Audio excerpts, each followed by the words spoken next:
What's good, ladies and gents? Welcome to the MKO Pugilism Boxing channel, where we talk all things box. Remember to like, subscribe, hit the bell notification, all that good stuff. Put that bell on all so you get notified of all the latest content as and when we drop it. So let's get into this one. So as of just a few minutes ago, this is when I came to learn this news.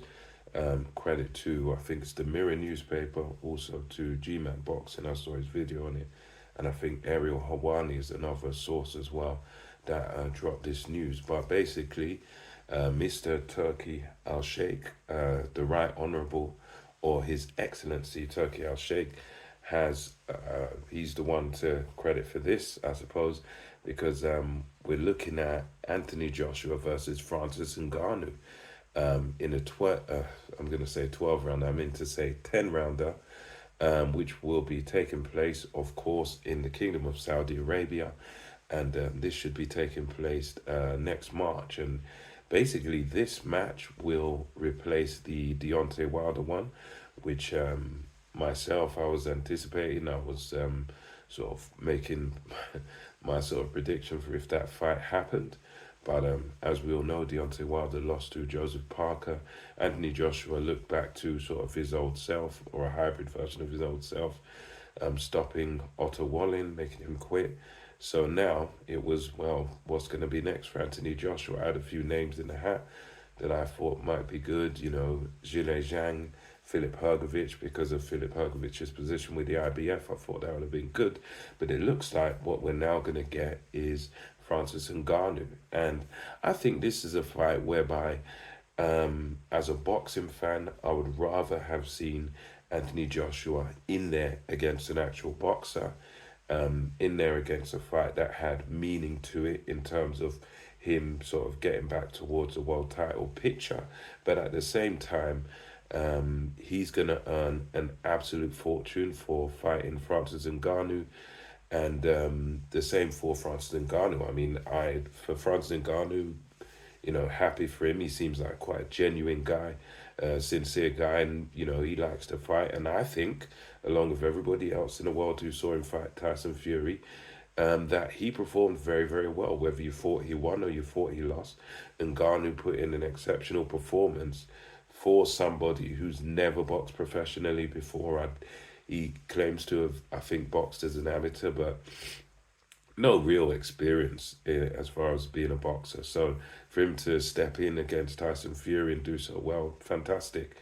And that puts him in a privileged position. So from his side of it, can't blame him at all, because at the end of the day, look, he's in a win-win situation.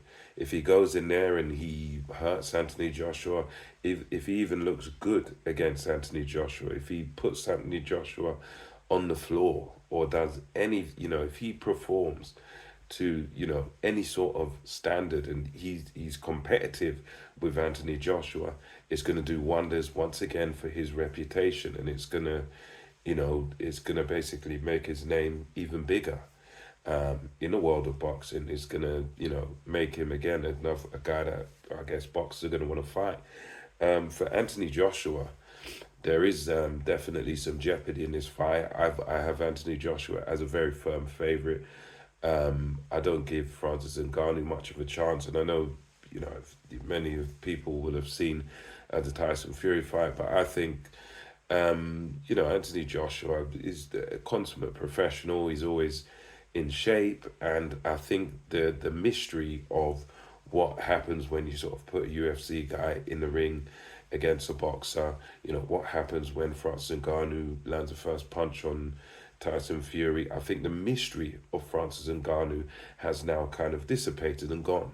We've now seen him box, we've now seen how he fights, and, you know, we've seen what he can do in the ring, we've seen how he composes himself, and, you know, how tough he is, how hard he punches. We've seen a lot of him now. And I think, you know, with that mystery being gone, and with, you know, Joshua being a different kettle of fish to Tyson Fury, different style of fighter, more of a come-forward fighter, a guy that's a bit more of a puncher, you know, a skilled guy that comes forward. And I expect Anthony Joshua to just be too good for Francis Ngannou, you know, given the experience level as some have said, perhaps if Ngannou took up boxing, a decade ago, then yeah, we could be saying something completely different. But I think at this stage, his only experience being against Tyson Fury, I think you've got to pick the better boxer in Anthony Joshua to beat him. And I think as much as a lot of people are raving about Ngannou's performance because it was very good, I think that Tyson Fury performance was what you call a bit of an anomaly. It's not something that is going to be normative. You're not just going to pick any other UFC fighter or whichever organization they come from, and mixed martial artists, to just come in the ring and they're all going to do the same thing that Francis Ngannou was able to do to Fury. I think there was a lot of shock value in that. It was the first time, and it's a bit of an anomaly. And you do get those things in boxing. Others pointed out Spinks against Ali, only had 7 fights. And, you get these surprises in boxing where the guy that's, inexperienced, or the guy that's not supposed to win does pull off an upset. So, things like that happen. And I think this Ngannou thing is just that. It's just sort of an anomaly whereby, yeah, he performed well against a boxer. It's kind of a freak result that I don't think is going to be repeated here against Anthony Joshua.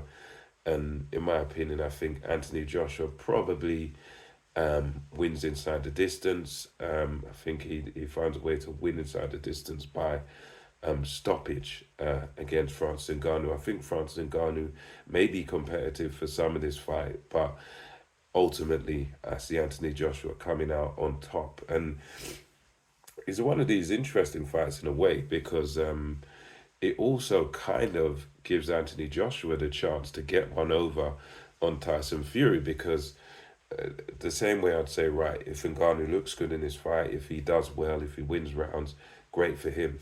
Well, I would also add to that if Anthony Joshua deals with Francis Ngannou in style, if he sort of wins every round, if he stops him, if he hurts him, if he wobbles him, if he puts him on the floor, if he knocks him out, then that really is gonna, in the eyes of at least, I suppose, the casual fans, and maybe some hardcore fans as well, that kind of is gonna raise Anthony Joshua's profile, because you can look at that and say, right, this non-boxer was able to put Fury on his backside and deal with him and almost beat him. The same guy goes in there against Anthony Joshua, and Joshua deals with the guy comfortably. Joshua knocks the guy out. So I think it's a good opportunity for Anthony Joshua to do that and sort of one up Tyson Fury, get sort of a moral victory, or a sort of, as I say, a little leg up on Tyson Fury. But aside from that, it's one of those where, apart from getting one up on Tyson Fury and getting a massive payday, there isn't really that much to gain for Anthony Joshua. This isn't going to really help his career in boxing terms, but I think in the domain of the sort of public perception, because many people have been perceiving Joshua as weak and he's lost his touch, he's lost the killer instinct, this, that, and the other. So if he goes in there, deals with this guy in style, he's aggressive, he's back to his old self, gets a stoppage or something, then I think it will do wonders, do good things for Anthony Joshua's reputation. So anyway, that's my thoughts on this. I said it's going to be brief, nearly 9 minutes. But anyway, let me know your thoughts on this fight in the comment section below. And until next time, it's MKO Pugilism, over and out.